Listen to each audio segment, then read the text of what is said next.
रात के 11 बज रहे थे, तभी किसी ने पवन के दरवाजे पर दस्तक दी। पवन, दरवाज़ा खोलो, मैं हूँ चौहान, तुम्हारा मालिक। पवन हड़बड़ा गया कि इतनी रात मकान मालिक यहाँ क्यों आए हैं। कुछ पल वो सोचता रहा कि दरवाज़ा खोले या नहीं।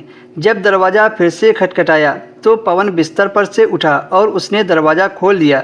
दरवाज़ा खोलते ही मकान मालिक बोला, पवन, बड़े मज़े लूट रहे हो।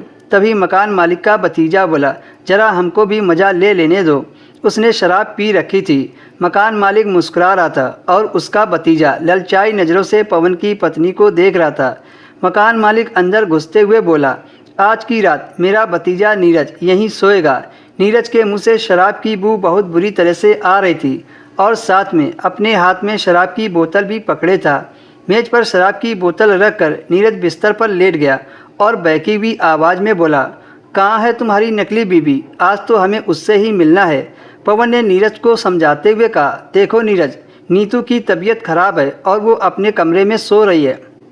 फिर पवन ने मकान मालिक राजू चौहान के सामने अत्यंत दीन होकर कहा, माफ़ कीजिए, मैंने झूठ बोला था। नीतू मेरी बीवी नहीं है, बल्कि मेरे ही दफ्तर में कार्यरत है।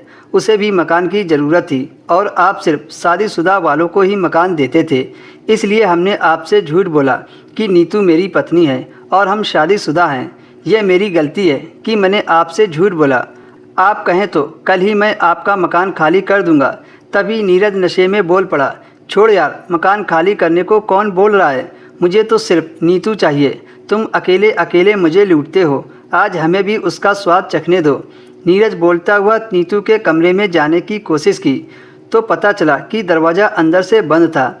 नीरज ने धक्का देकर दरवाज़ा खोलने की कोशिश की। दरवाज़ा खोलो जाने मन, हम भी पवन के दोस्त हैं। नहीं नीरज, तुम ऐसा नहीं कर सकते। चीख कर पवन उसकी तरफ लपका और उसे धक्का देकर दरवाजे से दूर कर दिया। तभी उन दोनों के बीच हाथापाई शुरू हो गई। फिर मकान मालिक ने पवन को पकड़ लिया और नीरज ने दरवाजे पर 3-4 लातें मारी तो दरवाज़ा खुल गया और नीरज कमरे के अंदर चला गया। तभी पवन जोर से चिल्लाया, नीतू यहाँ से भाग जा। इससे पहले नीतू कुछ समझ पाती, नीरज ने उसे दबोच लिया और ज़बरदस्ती करने के इरादे से उस पर हावी हो गया।